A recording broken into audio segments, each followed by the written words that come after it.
A nurse stormed out of the house, slamming the door so hard it echoed down the street. Her face was tight with anger, and she muttered angry words under her breath as she marched across the neatly trimmed yard. Behind her, an elderly man rolled his wheelchair out onto the porch. His frail hands trembled as he gripped the wheels, trying to move faster. "Please don't go," he called out, his voice cracking with desperation. "I'll I'll triple your salary. Just stay. I can't take care of myself." He waved his hand weakly as if reaching out to pull her back. In his rush to follow her, one of his wheels hit a small rock on the porch. The wheelchair tipped over, and he fell hard onto the pavement with a loud thud. The nurse stopped and turned her head when she heard the crash. She saw him sprawled on the ground, struggling to move. Instead of helping, she let out a loud hiss, rolled her eyes, and walked out of the gate without looking back. At the same moment, a young black boy wearing a blue backpack was walking to school, humming a tune. He heard the crash and stopped in his tracks. Turning his head, he spotted the sick old man lying on the ground. Without hesitation, he dropped his bag over the low white fence, climbed over it, and ran to help. "Sir, don't worry. I'll help you," the boy said softly. He gently slid his small hands under the man's arm and carefully lifted him to a sitting position. His movements were calm and respectful, as if he knew the man's pain without being told. The boy picked up the wheelchair, brushed off the dust from the wheels, and placed it upright. Then, he helped the man inch closer to it, speaking kindly the whole time. "Take it slow, sir. I'll hold you steady." He knelt beside the man, allowing him to rest on his shoulder as he guided him back into the chair. Dave pushed Malik back into the house. The moment he stepped inside, he felt his chest tighten. The air was thick and suffocating. Malik had soiled himself, and the mess was everywhere, making the once magnificent house feel unbearable. The large living room had elegant chandeliers hanging from the high ceiling, but the light they cast revealed dirt-streaked marble floors. A grand piano sat untouched in one corner, its glossy surface dulled by layers of dust. Expensive leather furniture was stained, and the fine Persian rug in the center of the room was badly soiled. The air reeked of waste, and flies buzzed persistently around the untouched plates of food on the polished glass coffee table. Dave tried not to focus on the mess and looked at Malik, who sat slouched in his wheelchair, his face filled with a mix of embarrassment and helplessness. Despite his wealth, it was clear that Malik couldn't care for himself. "It's okay, sir. Don't worry," Dave said softly, trying to mask his own discomfort. He wheeled Malik through the hallway, which was lined with paintings in gold frames, to the grand bathroom. Even here, the smell lingered. Dave hesitated, unsure of how to proceed, but Malik's tired eyes gave him the courage to continue. Dave carefully removed Malik's soiled clothes, being as gentle as possible. "Sorry if this feels uncomfortable," he said. He filled the luxurious bathtub with warm water, using a clean towel to bathe the man. His hands moved awkwardly because he had never done anything like this before, but he did his best. Once Malik was clean, Dave found fresh clothes in the walk-in closet and dressed him carefully. "There you go, sir. You're clean now," he said with a small, reassuring smile. He wheeled Malik back to his bedroom, where a massive king-sized bed with golden frames stood in the center. The room, though grand, was filled with the same stale air and signs of neglect. Next, Dave took the wheelchair outside. The once shiny chrome frame was now dull and caked with dirt. He scrubbed it with soap and water, wiping it down until it looked new again. He left it outside to dry.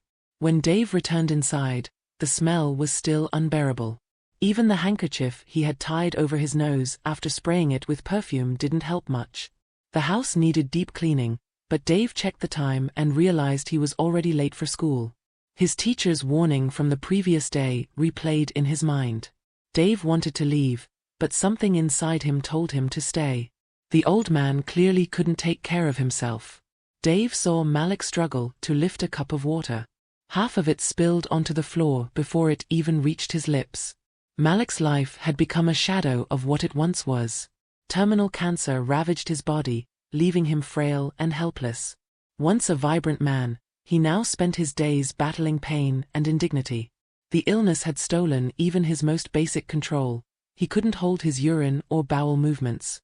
Each episode left him humiliated, tears streaming down his cheeks as he whispered apologies to the caregivers who cleaned him up. He felt like a prisoner in his own body, longing for a shred of the dignity that his illness had cruelly taken away. Dave sighed. He made up his mind to stay and help, even if it meant facing punishment at school. He grabbed a mop and started cleaning the house. It wasn't new to him. His mom had taught him how to clean when he was very young. But this job was harder than anything he had ever done before. The brown stains on the marble tiles were stubborn, and he had to scrub them with all his strength before they came off. When he finally finished mopping, he checked the time. He was already way too late for school, but the house still needed work. He gathered the scattered clothes and carried them to the laundry room. As he looked around at the unfinished mess, he promised himself to come back later and complete the job. Before leaving, Dave went to Malik. "Sir, I have to go now," he said. Malik looked at him with weak but grateful eyes. "Thank you so much," he said. He gestured toward a brown leather bag on a table nearby. "Bring me that bag." Dave handed him the bag. Malik opened it slowly and pulled out a thick wad of dollar bills. "Take this," he said. "You deserve more than this for all you've done." Dave's eyes widened. He had never seen so much money in his life. But he shook his head firmly. "You don't have to pay me, sir." Malik insisted, but Dave refused with a smile. "I just wanted to help." He turned and left the house, leaving the grateful old man behind. Outside, Dave picked up his school bag lying near the fence. As he walked to school, his thoughts raced. He knew he was in big trouble for being so late, but he didn't regret staying to help Malik. With quick steps, he hurried toward his school, ready to face whatever came his way. As Dave stepped into the classroom, his eyes met the teacher's. Her stern gaze made his heart race. She frowned and called him to her desk. "Dave, despite the promise you made yesterday not to come late again, here you are, even later than yesterday," she said firmly. "I'm sorry, ma'am," Dave replied, his voice shaky. "It wasn't my intention. It was beyond my control. I promise it won't happen again." The teacher snapped. "Another promise? Do you think I'll believe that? You'll face your punishment. For now, go to your seat." Dave lowered his head, feeling the weight of shame. His classmates whispered among themselves as he walked slowly to his seat. He hated being the one always in trouble. He sank into his chair, his head still bowed, wondering what punishment awaited him. Meanwhile, back at home, Malik sat in silence, deep in thought. He couldn't stop thinking about the young boy who had helped him earlier. A small black kid had shown him more kindness than anyone else. Malik was puzzled by how Dave cleaned everything without a single complaint. The caregivers he'd hired often grumbled or insulted him, even though he paid them generously. But Dave had done it all without asking for a thing, even refusing the money offered. Malik thought of his own children, who had abandoned him. They didn't answer his calls or care about him anymore. His chest tightened as he wondered, how can I repay this boy for his kindness? Then an idea struck him. He remembered Dave's school uniform and realized the boy might come from a poor background, attending a low-cost public school. Malik reached for his phone, though his hands trembled. He called his lawyer. "I want to make a major change to my will," he said, his voice weak but determined. Then he paused, realizing he didn't know Dave's name. "I'll call you again when I'm ready," he added. "First, I need to find out the boy's name." He ended the call and lowered the phone, but his hands shook so much that the device fell to the floor. He was too tired to pick it up. Lying back in his chair, Malik closed his eyes. His mind wandered to Dave again, and he hoped the boy would return. Time was running out. His doctor had said he had less than 2 months left. Malik whispered to himself, "I need to see that boy again. I have to thank him properly." During lunch break, Dave sat in the detention area as part of his punishment. Some of his classmates passed by, mocking and laughing at him. But Dave stayed calm. He reminded himself that his punishment wasn't for something wrong. He had done the right thing. After lunch, the teacher gave him another task. "Write an essay on the importance of punctuality," she instructed. Dave quietly completed the essay. Later, the school called his mother to inform her about his lateness. On the phone, his mother was furious. "Why is he late again?" she asked. She apologized to the teacher and promised to deal with Dave when he got home. When school ended, Dave found his mom waiting for him at the gate, her arms crossed and her face stern. "You left home early this morning," she said sharply. "So why were you late to school again?" Dave explained everything, how he found Malik lying on the ground, how the nurse had abandoned him, and how he couldn't leave the sick man helpless. "He was all alone, Mom," Dave said, his voice filled with emotion. "Even the nurse left him on the ground like garbage, but I couldn't. Everyone deserves help, even garbage gets picked up." At first, his mom didn't believe him. But when he described Malik's house, she paused. She knew who Malik was and that he was unwell. Her expression softened. "You did a good thing," she said quietly. "Helping people in need is important, and I'm sorry for yelling at you." She pulled him into a hug, her anger replaced by pride. Dave smiled, feeling relieved. After finishing his homework quickly, he grabbed his bag and ran back to Malik's house. Malik's face lit up when he saw Dave walk into the house. "I'm so glad you came," he said. He showed Dave a piece of paper and a pen. "Write down your full name and some details for me, please." Dave quickly wrote his name and the necessary information that Malik required. Then, he got to work. He washed Malik's clothes, bedsheets, and any fabric that was dirty in the house. Once he was done with the laundry, he sprayed some perfume around, and the house finally smelled fresh and inviting. The once stale and neglected air was replaced with a clean, soothing scent that made the environment feel a little lighter. When Dave was done, Malik called him over. "Come and sit, we need to talk." Dave sat down, curious about what Malik wanted to say. "I can't thank you enough for your help," Malik began. "But there's something I need from you." "What is it?"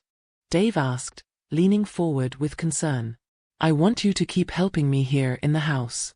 I'll pay you triple the salary of a professional nurse." Dave shook his head firmly. "I'll help you, but I don't want any money." Malik tried to convince him, but Dave stood his ground. Finally, Dave adjusted in his seat and asked, "Why don't you go to the hospital? The money you want to pay me, use it to get treated." Malik sighed heavily.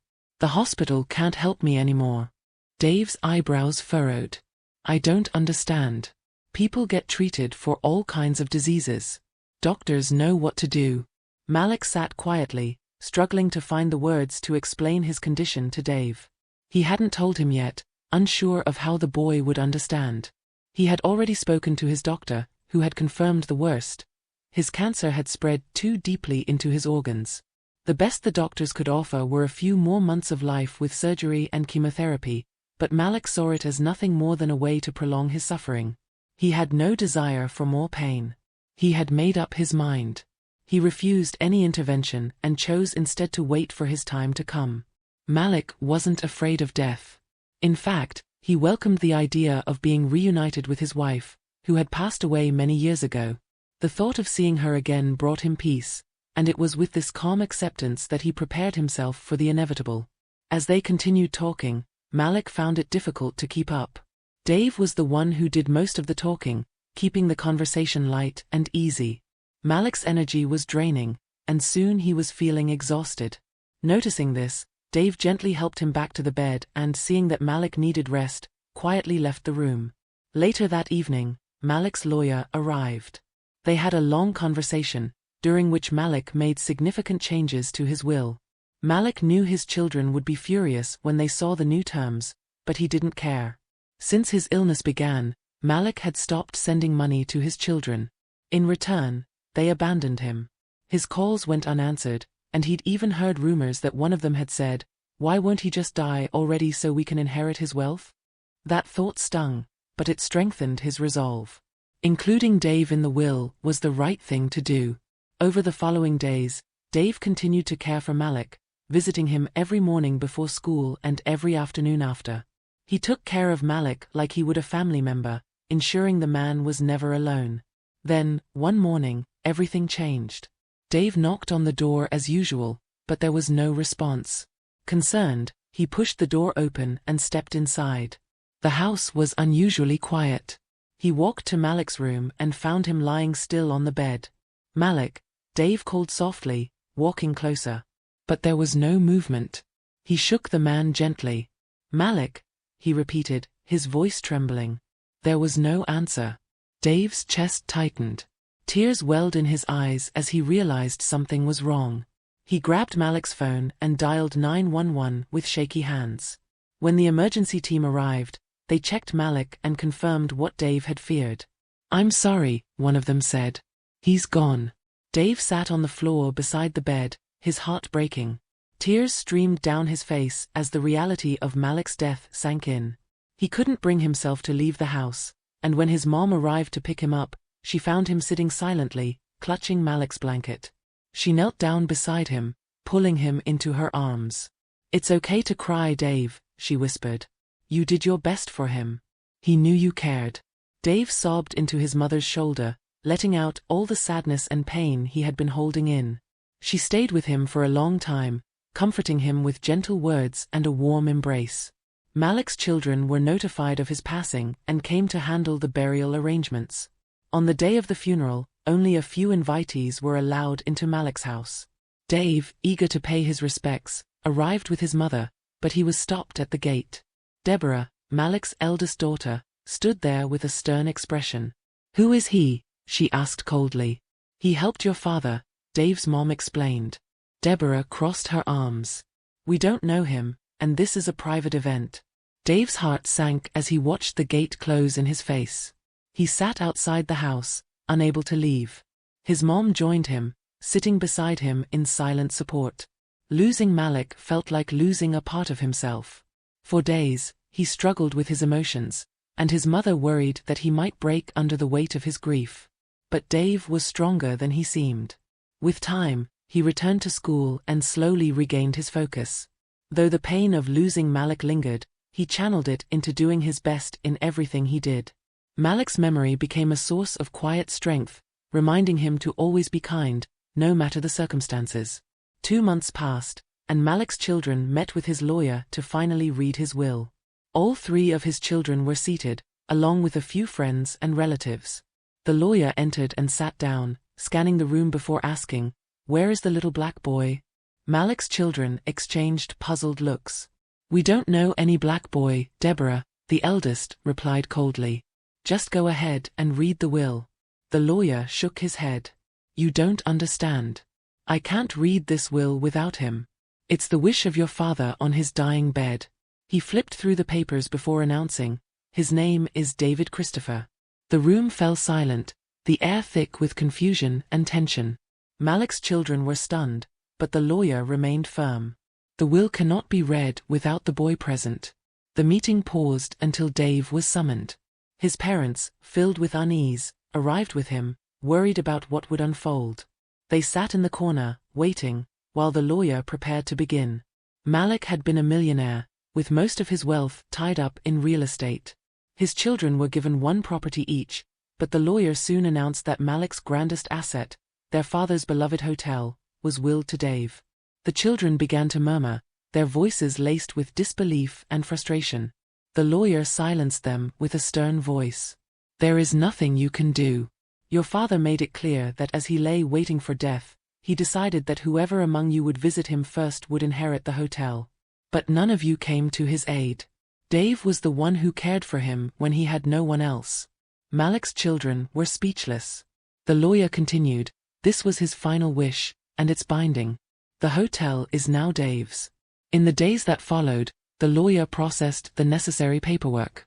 Dave was officially granted ownership of the hotel, a symbol of Malik's trust and gratitude for the young boy who had shown him compassion in his final days. At the time, Dave couldn't fully grasp the magnitude of what had just happened. Yet, that hotel became his family's lifeline, lifting them out of the grip of poverty that had weighed them down for years. Through its earnings, Dave funded his education all the way through medical college, turning Malik's gift into a legacy of opportunity and hope. Thanks for watching. Please subscribe to support the channel. Your help means so much.